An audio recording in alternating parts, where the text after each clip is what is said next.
जैसे जैसे आसमान में तापमान कम हो रहा है वैसे ही चुनावी पारा तेज हो रहा है। इसी कड़ी में आज मैं गुरुग्राम में मौजूद हूँ। यहाँ पर कांग्रेस में एक प्रेस कॉन्फ्रेंस की है, तो क्या मोटिव है, मैं उनसे परिचय भी लेते हुए बात करने की कोशिश करेंगे कि किन मुद्दों के ब्याह पे जो कांग्रेस ने 7 गारंटी दी है, क्या उन मुद्दों के ब्याह पे जनता उन्हें स्वीकार करेगी, क्या वो गारंटी हैं, और किस तरीके से कांग्रेस के दो ऐसे प्रत्याशी जो गुरुग्राम के धरातल से जुड़े हुए हैं, क्या कांग्रेस उनको पछाड़ते हुए लीड कर पाएगी। ये मेरी चर्चा का विषय है। रोहित जी नमस्कार। नमस्कार जी, सर नमस्कार। अपना परिचय दर्शकों को। देखिए, मैं कर्नल रोहित चौधरी हूँ, कांग्रेस पार्टी का पूर्व सैनिक विभाग का नेशनल चेयरमैन हूँ। और ये हमारी टीम है। आज हमने प्रेस कॉन्फ्रेंस यहाँ पर करी है। हाँ जी। किस तरीके से आप देखते हैं हरियाणा का चुनाव बड़ा रोमांचक हो चुका है, दोनों ही पार्टीज अपना दावा कर रही हैं, किस तरीके से देख।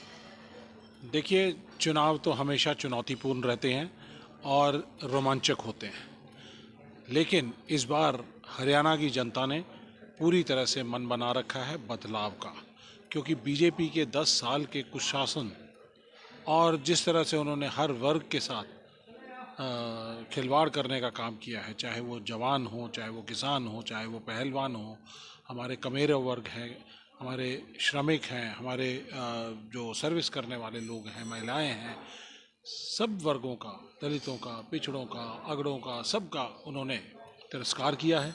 इसलिए हरियाणा की जनता ने मन बना लिया है कि बीजेपी की सरकार को सत्ता से बेदखल करना है।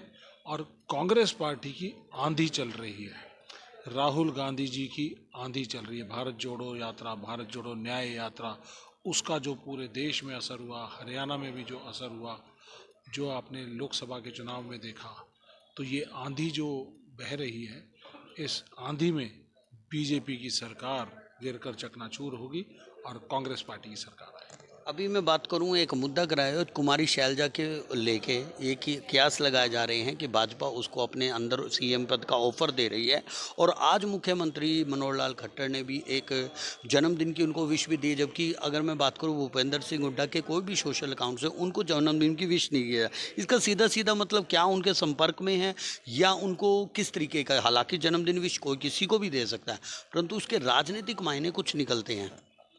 देखिए, अगर आपने शैलजा जी की कल जो आज तक की कॉन्क्लेव थी, उसके अंदर अगर उनके विचारों को सुना होगा, तो मेरे ख्याल से शायद आप मुझसे ये सवाल नहीं पूछते।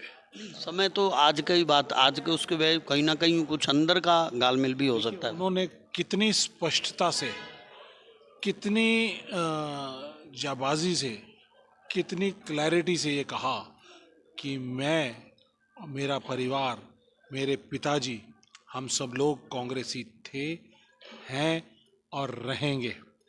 और उन्होंने इतनी बड़ी बात कही है, जैसे हम सैनिक कहते हैं कि देश के लिए या तो हम तिरंगा फहरा कर आएंगे या तिरंगे में लिपट कर आएंगे। तो शैलजा जी ने भी ऐसी ही बात कही है कि मैं कांग्रेस की विचारधारा के अंदर पूरी तरह से रमी हुई हूँ और कांग्रेस के लिए, चाहे वो आज, कल या ताउम्र, उन्होंने कहा कि मैं कांग्रेसी थी, हूँ और रहूँगी।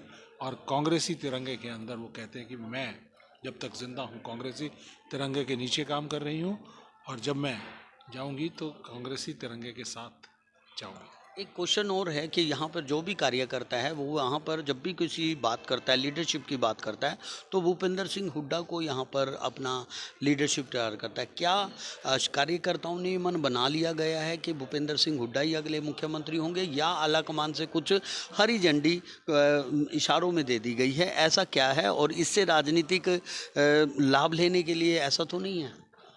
देखिए, कांग्रेस की बड़ी एक सही प्रक्रिया है।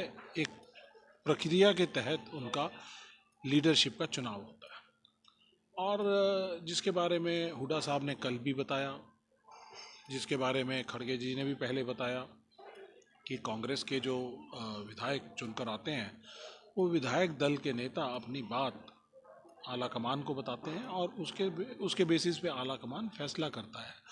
और भूपेंद्र सिंह हुड्डा हमारे हरियाणा के सबसे कदावर नेता है, बड़े नेता हैं, सबसे वरिष्ठ नेता हैं, तो उनकी तरफ हम सब लोग देखते हैं मार्गदर्शन के लिए, आशीर्वाद के लिए। ऐसे ही हम हरियाणा के सभी नेताओं के लिए की तरफ देखते हैं कि हमारे जो वरिष्ठ नेता हैं वो एक मार्गदर्शन एक कार्यकर्ता का करते हैं और हम उसके साथ चलते हैं।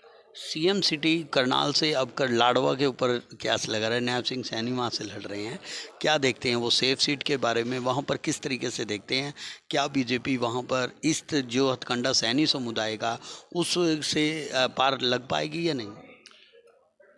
ऐसा है, जब प्रदेश की जनता मन बना लेती है बदलाव का, तो भाई ये तो कहते हैं हमने मन बना रखा है, बीजेपी को तो बदलना है।